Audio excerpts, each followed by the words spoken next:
let's look at this question. In a certain company, there are exactly 3 departments, A, B, and C. All the employees are allotted some performance bonus points each day. The average bonus points of employees in individual departments A, B, C are 100, 150, and 200 respectively for a particular day. Okay. The combined average of the bonus points of employees in department A and C is 175 for the same day. The combined average of bonus points of employees in departments B and C is 180 for the same day.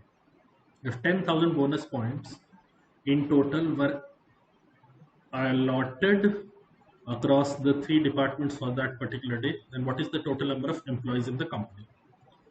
Okay, let's see. A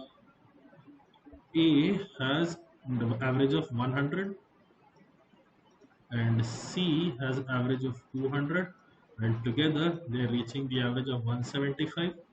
So this is 25 and this is 75, or the employees in A and C are in the ratio 1:3. Similarly for B and C, let's do, I have 150 here, 200 here, the average of 180 here. So I have 30 here and 20 here. The average of or the ratio of employees in B and C is 2:3. Therefore, if there is 1 X employees in A, in A if there are X employees, in B there will be 2X employees, and in C there will be 3X employees. Okay.